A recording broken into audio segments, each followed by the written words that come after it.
Good morning, everyone. My name is Scott Young and with Optrics Engineering, and with me I have Sean Sturby, our Technical Services Manager with Optrics Engineering, and this is another edition of the Optrics Insider.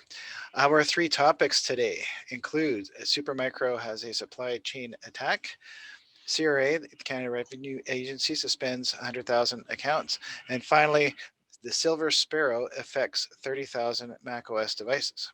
So good morning, Sean. Good morning, Scott. Let's talk about SuperMicro's supply chain attack. Well, if you remember a couple of years ago, there was a big story that said that some chips had been found on SuperMicro motherboards and that they were linked back to a hack, that anybody who had a SuperMicro server was somehow sending back their information to the mothership, whoever that would be. Well, recently, February 12th, 2021, Bloomberg has reported again that they're doubling down on their initial report that this is definitely a thing.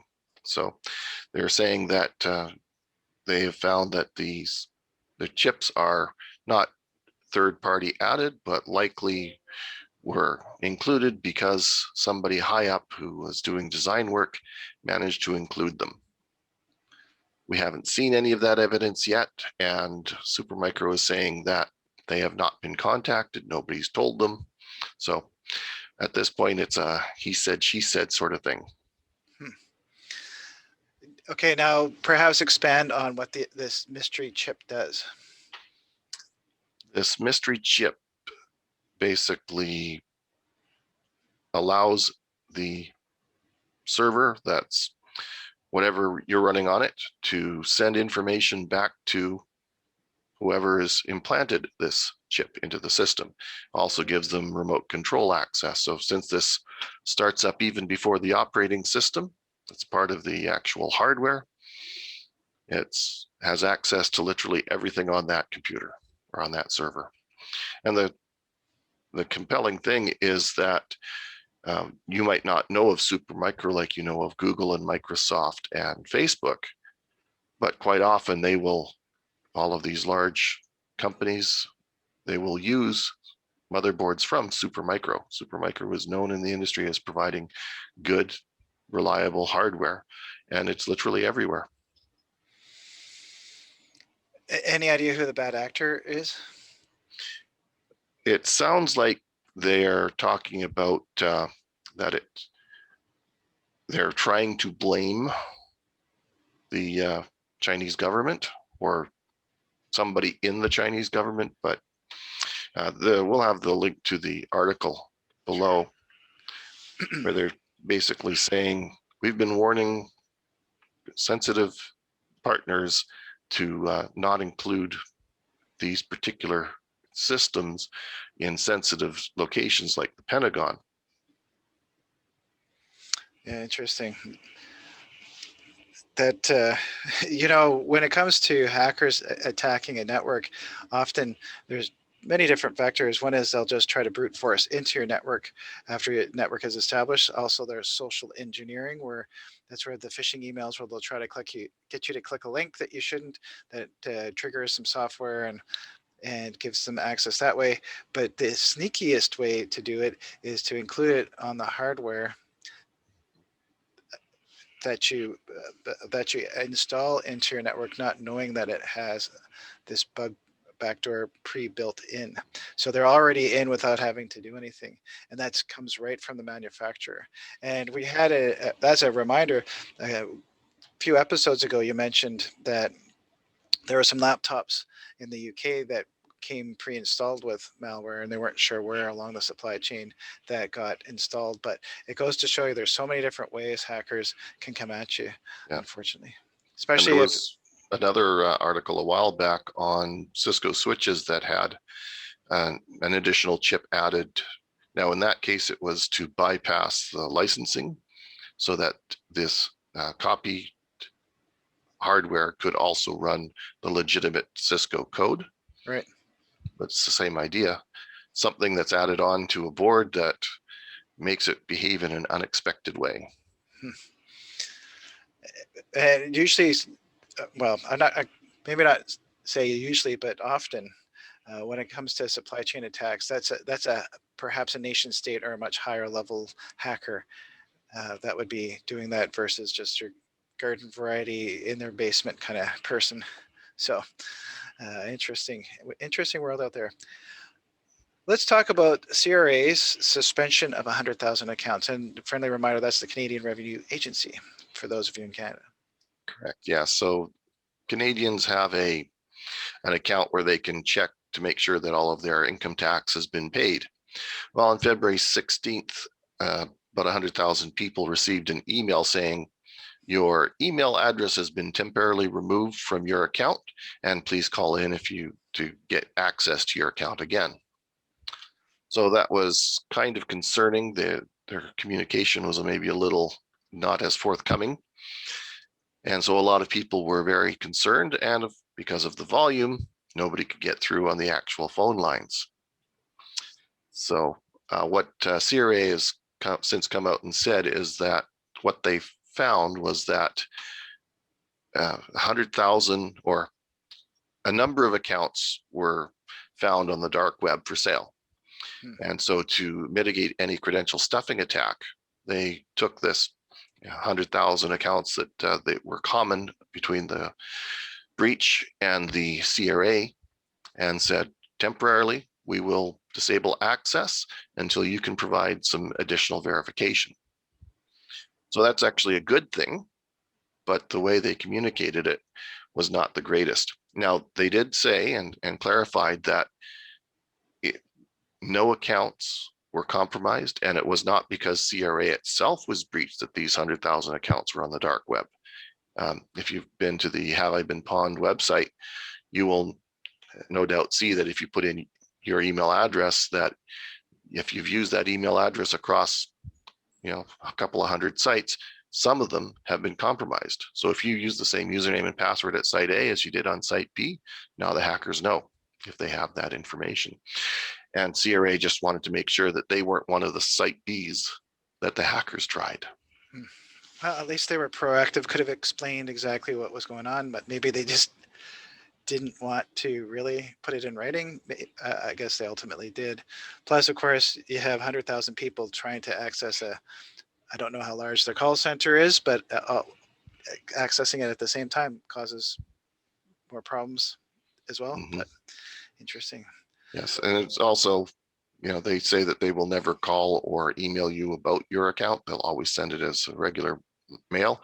And in this case, it was an email. To the email that they deactivated. Right. Yeah, and when we get called all the time about telling us how our SIN number has been, social insurance number has been deactivated, and that our arrest is pending. So yeah, interesting. All right, let's talk about Silver Sparrow infects 30,000 macOS devices. Yes. So Red Canary has released that they have found a piece of malware that's specifically targeting macOS systems. And it's a bit of a conundrum to the security community because it is very effective at being able to infect systems, including the latest Apple's M1 powered systems, but it has no payload. Or the payload that it has are hello world type things, which is just something that says that this was successful. And hello world is a typical entry level programming thing. The first thing you do when you fire up programming language X is hello world. How do I get it to display a text? So there is no malicious payload on this, but at this point they have talked to Malwarebytes, and Malwarebytes has found the indicators of compromise on 29,139 different macOS endpoints across 153 different countries. So this is prolific. It's everywhere. And a lot of people like to think that the macOS or Apple environment is immune to malware. But hackers are going to be hackers, and they're going to say, hey, if they're getting popular, we want to get in, we want to take advantage of them. Yeah, I used to run a Mac, and I remember talking to a someone at a Genius at the Genius Bar at the Apple Store about what antivirus they recommend, and they said, "Oh, it's a Mac. You don't need an antivirus." I was like, "Okay, probably not what I would be saying." But I know there are some vendors like F-Secure has an antivirus specifically for Mac. I'm sure perhaps McAfee and Sophos and some of the other ones do as well. So if you are running a Mac OS, it's certainly worth adding that layer of defense. Also, make sure you're running on a router, and certainly there are relatively cheap home office firewalls that you can run. Mind you, I would imagine if with people working from home a lot these days, that it's quite possible that their employer would have installed some sort of hardware firewall or sorted out the network security side of things to make sure the house is protected. But don't go blindly thinking because you have a Mac that you are immune to hackers. Right on. Anything else you'd like to add there, Sean?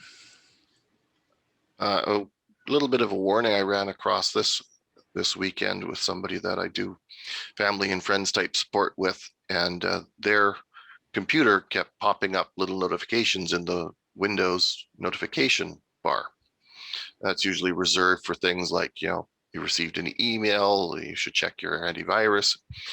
And this was all sorts of ads, including ads for an antivirus solution that the person didn't have, saying it had expired and you should renew now.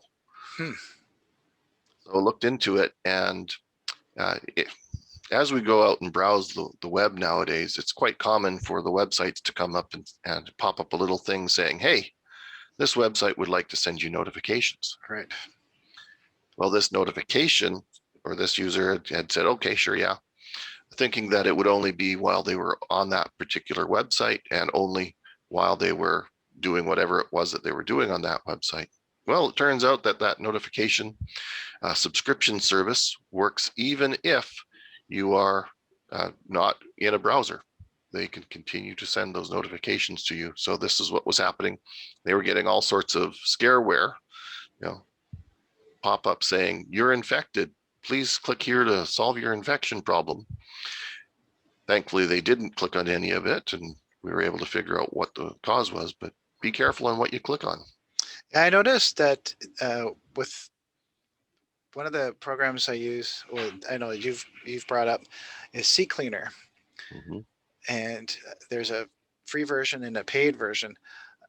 I have the paid version, so I don't get these alerts. But I know if you have the free version and a new update comes, you have to go to their website to download the latest version, and it's very misleading. Some of the ads above it make it look like you should click the ad to get the latest download when it's for something completely different. So if you are using free versions, legit free versions of things like CCleaner or whatever, when you need to go and download an update, just pay attention to which website you're going to and what you're downloading. We don't want to make these companies go out of business, but the advertising revenue that they get from these interesting ads is one way of putting it. Sure. Makes you a little wary of what else are they doing. Exactly. Right on. Well, thank you very much for your time, as always, Sean. And as always, if you enjoyed today's episode, please share, like, and subscribe, and leave a comment below. Thank Okay. you. Bye. Have a good week. Bye-bye.